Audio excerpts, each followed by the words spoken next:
tontolon'ny finoana kosa no anizantsika ny fampahalalam-baovao lalonana manetriketrika matetika no ankalazan'ny fiangonana ny Tanjobily.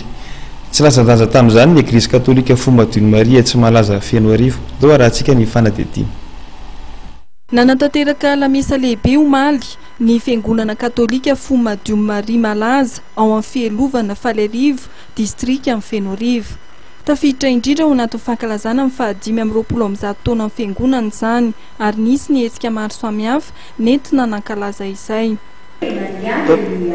Zay eto amin'ny kara Fomba-Diony Maria malaza distrika Fenorivo dia mankalaza ny ao anatin'ny fankalazana ny fahadimy amby 20 taona ny lorenan'ny fiangonana. Petsaka ny ezaka vitan'ny fiangonana sy ny kristianina sy ny zanakam-pielezana tamin'izany anisan'izany ny fanatarana ny sakristy, ny fanavozana ny tafo ray manontolo izay takapila fanavozana tafo taolona.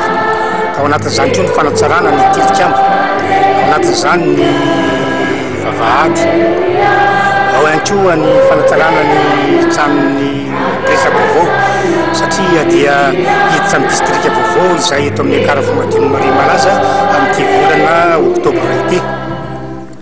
Dia mbola ho avy moa ny anakatonantsika ny 20 taona. Ofean'izay zava-voalaza rehetrarehetra zay moa zany dia manentana antsika rehetrarehetra izay zanakam-pielezana rehetra sy ny eto toerana satria misasaka tsy tanteraka zao ny asa ho an'ny mivalitafo ka mba ho ezahantsika ho vita alohan'ny fetim-piangonana izy io. Dia manentana antsika rehetrarehetra amin'ny zanakam-pielezana rehetrarehetra manerana ny nosy rehetrarehetra mba ho tonga amin'izao ezaka rehetrarehetra izay ataony eto amin'ny fiangonana izao. Ho avy moa zany mopera dia matoky izay fa ho avy anotrona aty ianareo indrindra amin'izao fahazahoana mopera isan-kalahady izao. Vory-lanina ireo kristianina teny toerana sy ny ampelezana ary nisy koa ny fandraisan'ireo zanaky ny fiangonana ny sakramenta amin'ny batemy. Mariana fa tsy ho ao anatin'ny distrika amin'ny Fenorivo intsony ny kara Fomba-Diony Maria malaza ity manomboka izao fa hiova kosa ho distrika amin'ny Falerivo.